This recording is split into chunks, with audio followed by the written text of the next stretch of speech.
So that's the next section, as we were saying, the Gunther.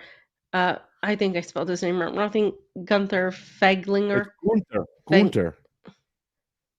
it's Gunther. I'm saying it the American way. American. Okay? America. American way. Gunther. Gunther. Gunther. What a name. What a name, Gunther Fehlinger. It is German. Gunther Fehlinger. Gunther. Um, so this guy, I don't know who he is. Okay, he follows me on Twitter, by the way. I do not follow him. He Gunther does? he follows me, but so okay, so I have the same tweet. If you can also, I want to recall what I said as well. So he said NATO proposed dividing Brazil into 5 states for refusing to supply weapons to Ukraine. This is how Gunther Fehlinger, president of the NATO European Development Committee, reacted to the country's participation in the BRICS summit. He's stating that he would dismantle Brazil if Lula, the president, continues. Okay, so put up the next tweet and then we'll talk about what he actually proposed. Um, well, no, can you put up the next tweet, the one I have in the, yeah, there you go. So I want to ask people because Gunther. um, do you guys think this guy is real or he's a parody? Because I've been sort of questioning, right? Is this guy real or is he a parody? Um, I think wait. It doesn't have the second. The Brazil one should be first. The Brazil tweet should be first. My Brazil tweet should be first. If you can go back to that one, you had it up before. Basically, what he said, he wants to dismantle Brazil, right? He calls Brazil a socialist, corrupt Lula. This is where we're going to a lot of people saying Lula, is corrupt, criminal, that he didn't win the election legitimately. We were there. We didn't see any sign of that, but um, he says, after this BRICS summit, I start to wonder if socialist corrupt Lula is not the hope of the free world, but will lead Brazil into the same direction as Russia, China, Iran. I make it clear, if you, Lula official, join hostile acts of genocide, I will call to dismantle Brazil. And he has this little figure where there it is how he would dismantle Brazil. First of all, that's hilarious because who is he to want to dismantle Brazil? And then he goes on and does it with everybody, right? He did it with I think there's another one where he did it with pretty much every Afghanistan. BRICS country. He calls out Afghanistan, which is the next one you can post. And so he says, I call to dismantle Afghanistan into ex Afghanistan, 7 new states, much better than today's Taliban terror regime. And there it is, how he would, dismantle Afghanistan. The At least call he's to got a plan, fam. balkanize, fam, these countries is crazy, but this is exactly what the United States has been doing in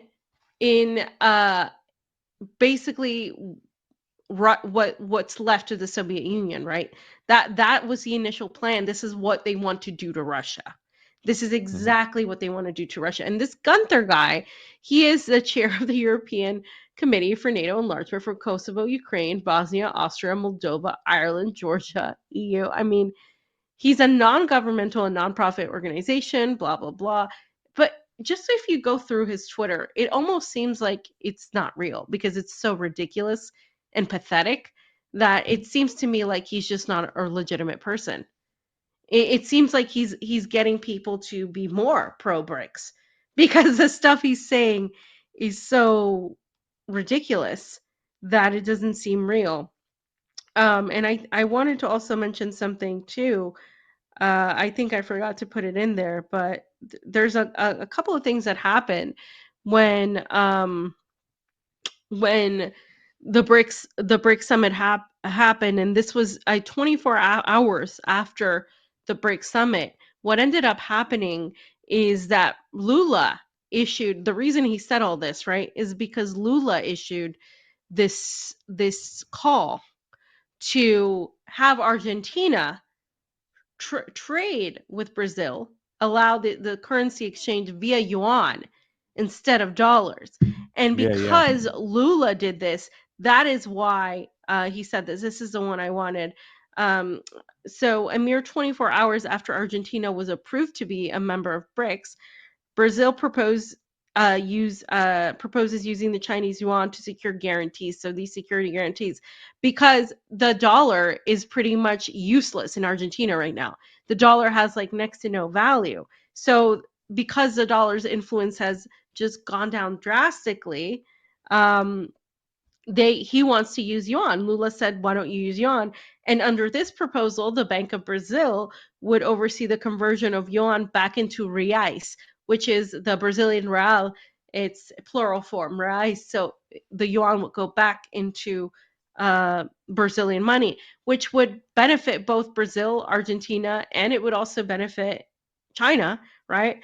And so again, this just helps reduce dependence on the dollar. But I think this is really significant, right? This is a significant trend towards de-dollarization. And Lula has been not shy about this, right? Remember, we were watching Lula. We said, we'll see how he goes once he's in, if he's going to back down and play ball, or if he's going to go, and he's gone. I mean, he's definitely talking about de-dollarization is not a feat that the United States likes. And this is the guy that a lot of people were saying was put in by Joe Biden. I don't think so, guys. It's just not being proven here. Uh, and the BRICS New Development Bank, which is led by Dilma Rousseff, who was a former president of Brazil, who was also ousted via accusations of corruption. Um, she is of course going to have a hand in this, because the Bank of BRICS is going to have a new mechanism for facilitating trade between these BRICS countries, because Argentina is now a BRICS country. That opens everything up. And Iran has already, of course, because it's a BRICS country, has already begun movements with Saudi Arabia and trade. So this is all huge. And these people like Gunther, they're freaked out. They're freaked out. This isn't about when de-dollarization happens. It's already happening. It's just not going to be as noticeable right away for people in the US. But I'll tell you, Pasta, I don't know if you've seen this trend of video after video of people in the South, mainly like, white Southern women complaining about the economy. And I think that's huge. I think that's Yeah. huge. Like the lady from Alabama, there's another lady. Yeah. She's like, I have 2 kids. It cost me Yeah. $400 a week more to go grocery shopping. There was an article where the U.S. Government claimed that American families spend $400 a month at the grocery store. I laughed. Because I was like, that's like $400 a week, not a month. What I haven't met a single person that spends $400 a month at the grocery store. Are you kidding me? Where do you live? Like, where do you shop? That's insane. People are spending more and more, and they're just starting to see all this money go to Ukraine and all this money go elsewhere. But I think those voices are getting stronger, and Hawaii more situation more is of this ridiculous. news is, yeah, that's another one. And they The had fact another that fire, didn't they? yeah, yeah, and there's fires going out in Greece too as well. I mean, there's fires everywhere. The ones in Greece, they arrested a bunch of arsonists, so that's Mm. the climate change people were a little pissed off at that. But everybody in Hawaii that you speak to and you hear them speak and they get on film, they're like, "How are you sending all this money to Ukraine and you're not sending anything to us?" They all see it. The lack of response. And what did the United States do? Joe Biden tied in uh, a funding for FEMA that's going to initially help the people in Maui, because that's the way it has to go. He tied it into a Ukraine spending bill. In other words, if you wanted to get $11 Yeah. billion to FEMA to get to Maui, then you had to fucking sign on to 24 billion more going to Ukraine. That's what they're doing here in the United States, and it's disgusting. So, but for me, fam, this makes me think about, okay, well, what is it going to be like for the election now with Argentina? Because there's been like a lot of almost like Hmm. rope-a-dope style mentality where Argentina was going to be in, they're not going to be in, they're going to be out, they're not going to be in BRICS. And then for them to be in BRICS, a lot of people were shocked because they thought that they would kind of go along with the West and not defy them, and by joining BRICS. So it was a big kind of surprise for some of us to see them go ahead and join BRICS. And I can only imagine what that's going to do for American interest in our moving forward.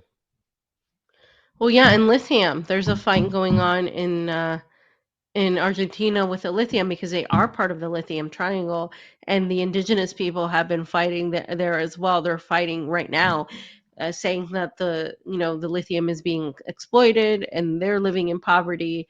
And the same story that we see in Peru and the same story that we see in Bolivia, these areas where lithium is extremely strong. And again, that particular resource is extremely important for the making of technology, any sort of technological computer chips and that sort of thing, and phones, anything that's on that. So that's going to be something to watch as well.